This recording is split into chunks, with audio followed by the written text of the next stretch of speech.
Você que está chegando agora no projeto Snap, está lendo aí sobre ele, está estudando, você pode, de uma vez, imaginar que o projeto Snap é um projeto de software e de telefonia IP para o mercado corporativo. E na prática isso não é. O software é apenas o resultado de uma iniciativa na construção de um ecossistema de negócios em rede. Então, o próprio Snap ele é construído como resultado da colaboração de várias comunidades, né? Comunidade Linux, que o Snap é baseado, a comunidade Asterisk, que o Snap é baseado, e a própria comunidade Snap, que se mobilizou para desenvolver uma aplicação para telefonia IP. E por trás disso tem a ideia do desenvolvimento de negócios em rede.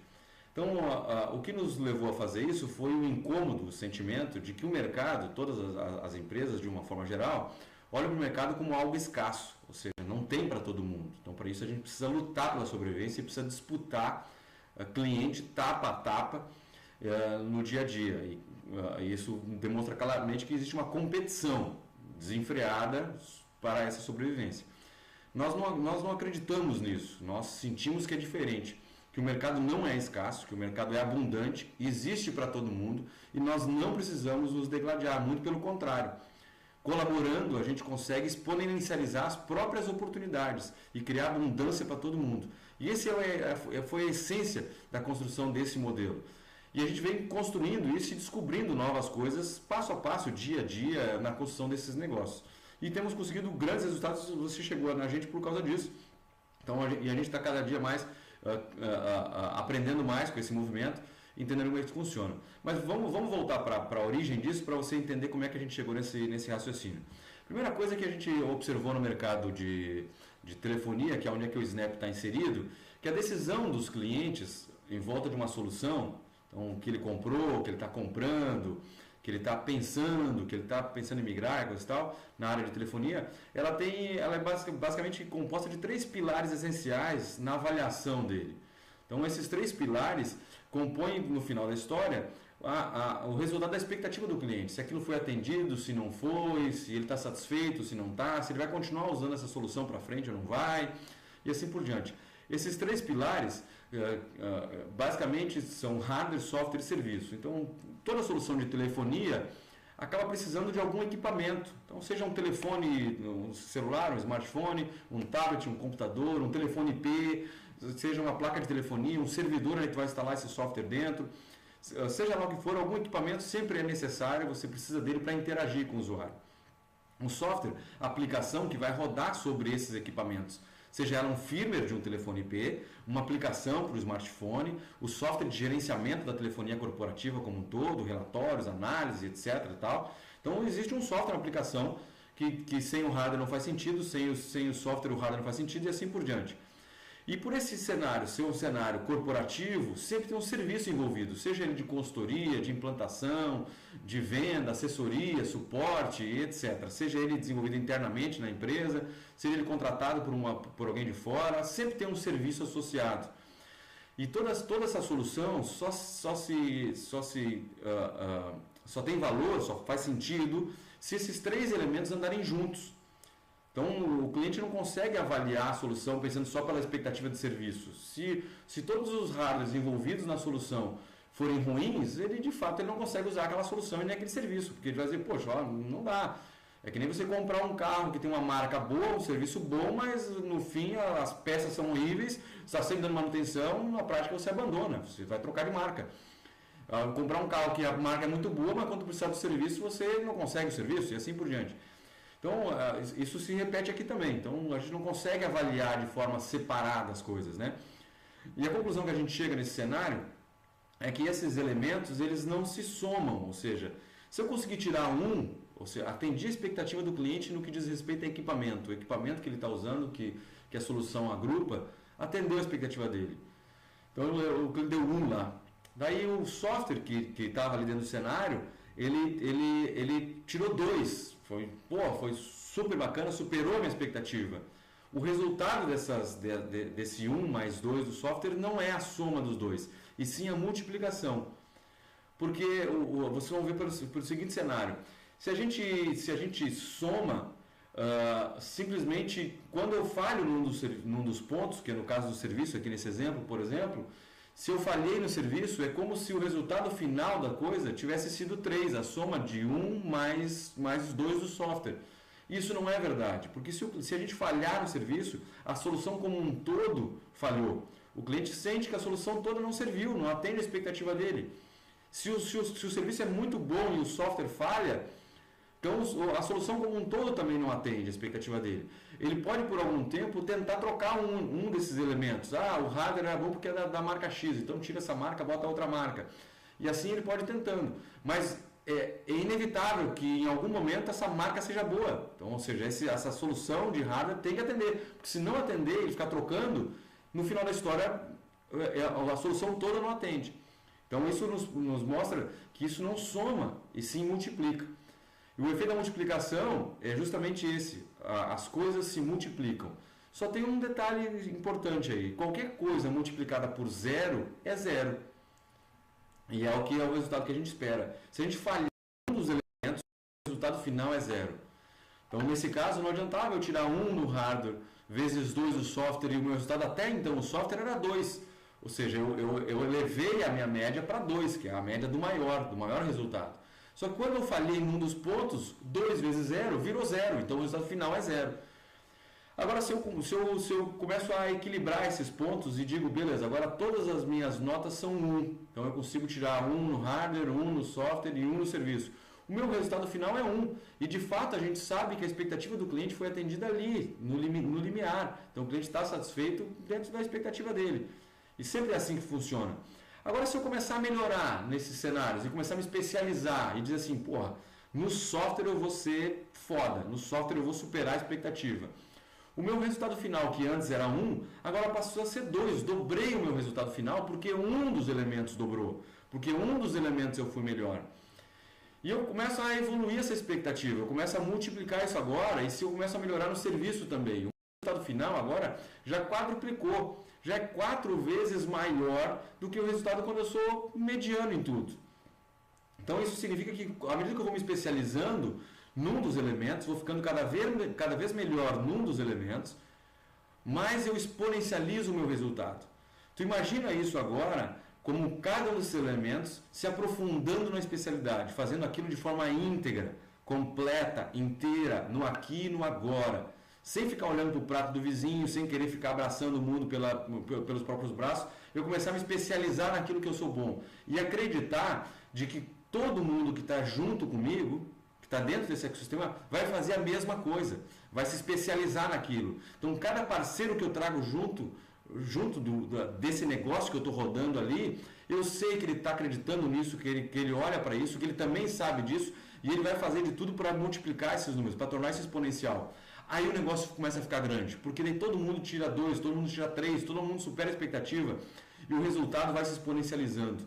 Aqui, como todo mundo começou a superar as expectativas, que é só uma nota acima da expectativa do cliente, nós já multiplicamos por 8 vezes o resultado final, para todo mundo. O resultado final da solução é 8. Não existe nada aqui que possa nos dizer que isso é escasso. Muito pelo contrário, aqui está a abundância, está nessa multiplicação. Então, para a gente conseguir fazer isso, parece que é fácil, né? E assim, emocionalmente é fácil, né? Se tu for seguir o teu instinto, a gente sabe que é isso, porque é lógico, o que eu estou explicando aqui é lógico. Na hora de agir muda um pouco, então a gente precisa ter alguns cuidados. Então tem alguns pilares, alguns valores que a gente precisa levar em consideração para conseguir fazer isso. O primeiro deles é o foco. Para conseguir ser bom naquilo que eu vou estar fazendo, para conseguir estar no aqui e agora, de forma íntegra, decidindo o que eu vou fazer, sem olhar para o prato vizinho, eu preciso ter foco. Olhar para dentro de mim, olhar para aquilo que eu sou bom e dizer, cara, eu sou bom nisso aqui. Então deixa eu me focar nisso aqui. Então esse foco é fundamental. Com o foco eu consigo me aprofundar naquilo que eu estou fazendo e consigo entregar para o ecossistema aquilo que eu tenho de melhor. Só que para mim fazer isso, eu também preciso entender de que o que eu estou fazendo é só um pedaço do negócio. Então eu preciso ter outras coisas. Então eu preciso colaborar com outras pessoas, com outras empresas que façam aquilo que eu não estou focando. Então, e daí nesse momento entra a colaboração. Então a gente vai trocar, a gente precisa trocar, precisa interagir um com os outros para poder construir negócios cada vez melhores. Essa colaboração vai permitir com que eu me foque numa coisa e tenha do meu lado parceiros focados nos seus talentos, nas suas habilidades e que vão conseguir entregar para o cliente final o melhor resultado. E por fim, para que eu mesmo evolua e para que essa rede se exponencialize, para que cada vez eu supere simplesmente a expectativa, não é só simplesmente eu olhando e estudando. O compartilhamento é uma ferramenta fundamental, porque à medida que eu começo a compartilhar o meu conhecimento, eu exponencializo o conhecimento para mim e para os outros. Conhecimento é uma coisa que não se escasseia. A gente não retém conhecimento. Reter conhecimento significa reduzir o conhecimento para mim mesmo. Não é proteger o conhecimento que eu tenho. Quanto mais conhecimento eu dou, mais eu tenho. Então a gente precisa expandir esse conhecimento. Seja ele em forma de código, seja ele em projetos de hardware, em softwares e tal, seja ele em serviço. Então experiências que eu tive com serviço, em projetos, em cenários específicos, compartilhadas, facilitam a vida de todo mundo, que como consequência me ajudam na minha. Porque um cara vai olhar aquela minha experiência, que eu tomei uma decisão com um determinado ponto de vista, um cara que já teve aquela mesma experiência vai dizer, cara, mas tu podia ter feito dessa forma aqui. Num próximo movimento tu vai dizer, poxa, é verdade, eu não vou fazer daquele jeito que eu fiz, vou fazer do jeito que... Vou juntar agora o jeito do cara mais o meu, vai virar um jeito melhor. É uma nova forma. A gente viu a natureza fazendo isso com o cruzamento de raças e espécies. A gente só é o que é hoje porque a gente se permitiu se cruzar. Entendeu? Um novo ser, um filho que nasce de mim e da minha esposa, não é uma cópia minha e da minha esposa, é um novo ser somando os meus elementos e os elementos da minha esposa. E esse é o fundamental. Nós queremos criar novos seres, novos elementos que surgem a partir do compartilhamento dessas ideias e desses conhecimentos. Isso vai criar exponencialidade. Dentro do ecossistema do projeto Snap, a gente acredita então que quanto mais a gente aprende a fazer negócios e comunidades de colaboração, focados, colaborando e compartilhando, quanto mais a gente aumenta a troca de conhecimentos, mais a gente aplica esse conceito de cruzamento de raças, de culturas, de ideias, de conhecimento, mais rápido a nossa evolução acontece. É assim que se exponencializam as coisas. E nos negócios não pode ser diferente. Nos negócios exponenciais e nos negócios lineares, que são os negócios industriais que a gente conhece até aqui, quais são as diferenças entre esses negócios exponenciais e lineares? Nos negócios exponenciais, por exemplo, o ecossistema onde é que o negócio está inserido é que puxa o negócio. Entendeu? O ecossistema onde é que esse negócio está ali é que está puxando o negócio cada vez mais, porque o ecossistema está se desenvolvendo sozinho. As coisas estão acontecendo sozinhas e o negócio está sendo arrastado. Então, ou ele simplesmente acompanha o fluxo que o ecossistema está dando para ele, ou ele vai simplesmente se desconectar desse fluxo, vai se desconectar desse ecossistema. Nos negócios industriais, o negócio tem que empurrar o ecossistema. É só tu pensar numa cadeia de distribuição. Uma cadeia de distribuição precisa ser empurrada pelo dono do negócio, pelo centro. Entende? Tem que financiar a cadeia de distribuição. Se não financiar, a cadeia de distribuição morre. A inovação no negócio exponencial acontece de forma natural, porque o poder está nas pontas. O poder não está no centro. O poder não está em um centro controlador que decide o que vai, o que não vai acontecer. Porque cada ponta tem o poder e a liberdade de fazer o que acha que tem que ser feito, o que precisa ser feito naquela hora. E aí, com isso a inovação, e os outros, porque compartilham, porque colaboram, vão colhendo dessa inovação e vão gerando novas inovações. Então ela acontece de forma exponencial e natural. Num negócio linear, industrial, a inovação tem que ser financiada, alguém tem que pagar o P&D, alguém tem que pagar a pesquisa e desenvolvimento, senão ela não vai acontecer. A divulgação no negócio exponencial da mesma forma. Todos os nós dessa rede entendem que quanto maior a rede, maior a troca, maior a colaboração, maior o compartilhamento, logo maior para mim, mais abundância na minha vida. Então eu divulgo, eu faço, eu aconteço. No negócio linear, não. Eu preciso proteger o meu negócio, eu preciso proteger a minha região, porque não vai ter para todo mundo, lembra?